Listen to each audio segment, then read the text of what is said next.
Hello and welcome to the Denver Homes Market Report. This is Ricky.schoonover of Mode Denver Real Estate. Welcome to the 11th episode of this second season. We have now been producing this show every week for well over a year. I try to get the show out every Thursday by 5 p.m. But sometimes life does get in the way of that goal. I was busy this week. I was negotiating offers and presenting to my sellers. All while this was going on, one of my two pups was also having incredible trouble trying to keep any food down. It all started on Sunday, where my little Miss Brownie, everything she ate almost immediately was brought back up. I thought, well, maybe since we got a new flavor of food, perhaps she just didn't like it. So I bought more food, some of the same flavors in which I know she had liked in the past and, seemed to do okay. And after a day or so, it became apparent it was just not the food. So I called our vet, and upon their recommendation, I boiled up some plain chicken breast and some white rice, and she still could not even hold that down. So off to the vet we went, and after some blood work and some x-rays and a night in the hospital with an IV, it turned out really to be not much more than dehydration, which is strange because we always have fresh water out. But Brownie was just not drinking enough. I have two dogs. One's name's Oreo, Little Mr. Oreo, and Brownie, Little Miss Brownie. Oreo, he drinks a lot of water, and he's been fine. So now I have to make sure I'm bringing Brownie to her water bowl and encouraging her to drink her water. Okay, so a quick shout out to Highlands Animal Clinic. They have been my dog's vets for years. But, since they were full and Brownie needed help, they recommended Evolution Vet out there in Lakewood for more urgent care. The cost was not cheap, but the care was top-notch. And in the end, I wasn't so much worried about the cost as I was about making sure my Brownie girl was okay. So this is also a quick shout out to Evolution Vet. Brownie is back home, we are following doctor's orders, and Brownie is doing well. She is back to barking at trash trucks and chasing squirrels and etc. All the things a beagle mutt should be doing. So just let this be served as a little public service announcement. Just because you have fresh water out doesn't mean your pups are really understanding just how hot and dry it is. Please, take a moment, show your pup to their water a few times throughout the day. They may not be heading to the water bowl nearly as much as they need to. So anyway, this is why I always say, it's my goal to have the podcast out on Thursdays by 5 p.m. However, when you have a listing with multiple offers in hand and a few more brokers who keep telling you they are going to work on an offer or they are checking with their buyer clients, it can get pretty hectic. Don't get me wrong. It's what I love to do. However, I only have the one listing to sell. So when there are multiple buyers who are trying to buy the same house, in the end, there is only one buyer. Well, in this case, two buyers on the offer who actually win the acceptance of my sellers. That leaves some potential buyers who will now have to continue on their journey and find the right home for them. I love bringing a real-world situation into my podcast. When I'm out there practicing real estate, I'm constantly being taught lessons. And when I can bring to you real-world scenarios, it's much more impactful than me getting on here and talking about what could happen or what might happen. And the reason I bring this up, so after all the talk of offers and what we call in the industry threats of offers, these are usually where a buyer broker will call a listing broker and ask a few basic questions like, what does the HOA cover, or how old is the roof? They may ask you, how many offers do you have, if any? Then, the call usually ends with the buyer broker saying, okay, thanks for the info.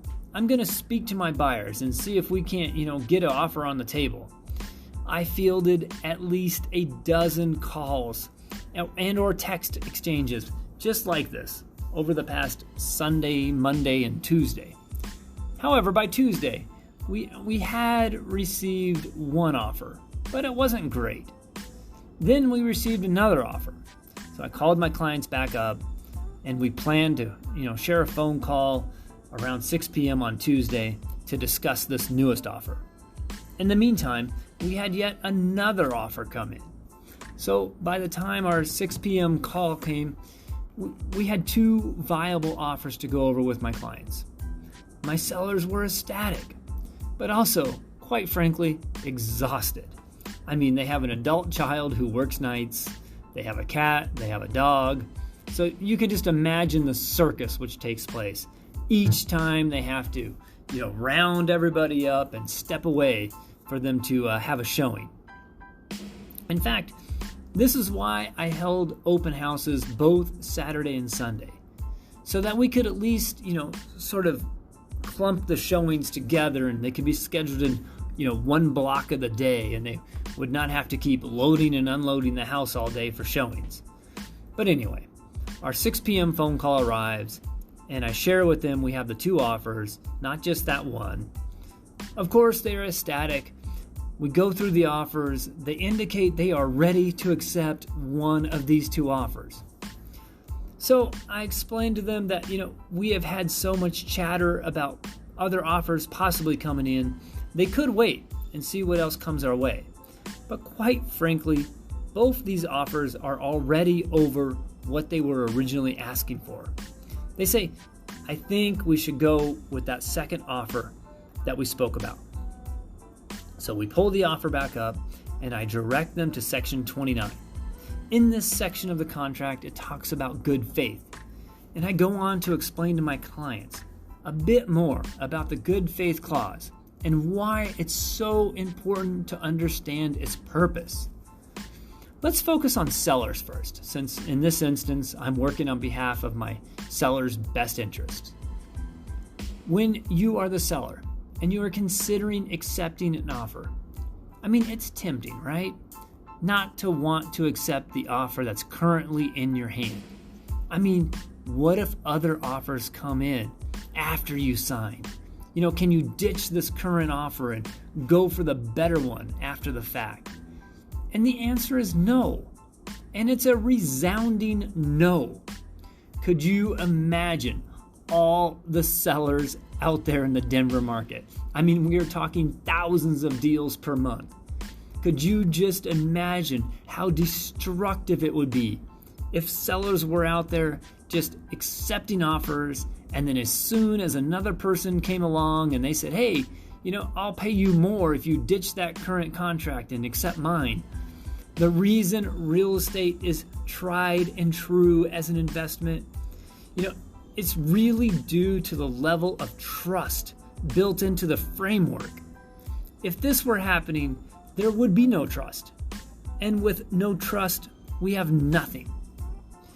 What we would have would be lawsuits being filed left and right, because people would really be upset and think there was more to the cancellation than just the higher price, and that there were some really nefarious motives behind one buyer losing their contract after it was already accepted. So when you as a seller or accept an offer, you are telling the buyer, Mr. or Mrs. Buyer, I'm going to pull my house off the market. Once I sign and accept your offer, I'm committing in good faith to execute the terms of this contract. And part of those terms is to accept your agreed upon funds. And in exchange, I'm going to sign this deed and sign this house over to you. Once I sign this, even if another offer comes along, it appears to be better, I'm holding to my commitment to you, as we have already agreed to price and terms which are acceptable to me. Now, let me take off my listing broker's hat. Let me place on my buyer's broker hat. When I'm talking to my buyers, it's not that much different. Usually, we're working on an offer, we're working on the timing of all the steps within the offer.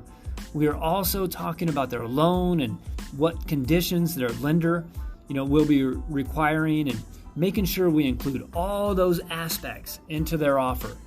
Things like insurability, appraisal provisions, etc. We also discuss Section 29, good faith. And what I explain to my buyers is that as a buyer, you are making this offer in good faith. You are saying you have done your due diligence, at least enough to this point that you are ready to make an offer. And in that offer, of course, there are more due diligence to be conducted.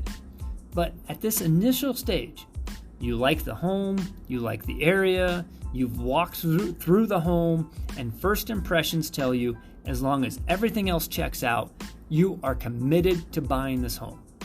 Once we sign this offer, and then once the seller accepts this offer, also by signing it, you are both doing so in good faith. Just because another house pops up on the market, it appears to be a better deal, maybe a better location, or better price, or greener grass, whatever the case may be, you as a buyer who have offered and have been now accepted are committed to executing the contract and buying this home. And in exchange, the seller is committing that they will not just cancel on a whim just because another buyer comes along and says they'll pay more. This good faith clause, I think sometimes is not explained in detail enough, and its importance may sometimes not be emphasized. And as much as we really need for both our buyers and for our sellers, could you imagine if buyers were out there just writing offers and getting accepted, and then still going out and looking at homes and finding one that perhaps looks or appears, to be better? They are just on a whim then to cancel their current contract and go chasing after greener grass or maybe a lower price.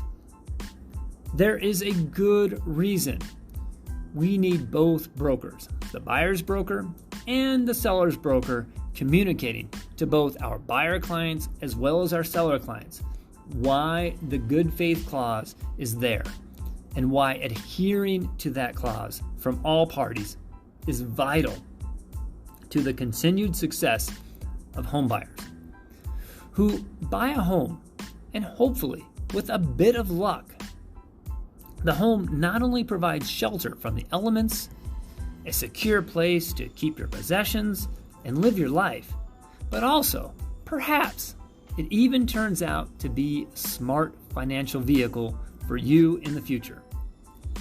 If we dismiss our good faith and we all start just making commitments and then breaking them, it won't be long before chaos ensues. And real estate would lose the level of public trust, and we can kiss this amazing bulwark of the American dream goodbye. All right. Well, that's going to wrap up today's show. The good faith clause is an important one. Section 29 of your offer to purchase for both buyers and sellers. I hope that message was loud and clear today. This is, once again, Ricky Schoonover of Mode Denver Real Estate. You have been listening to the Denver Homes Market Report. Please visit my website, www.denverhomesmarket.com. If you're thinking about buying or selling a home here in the Denver metro area, just give me a call. 720-688-5110. I hope you'll tune in next week.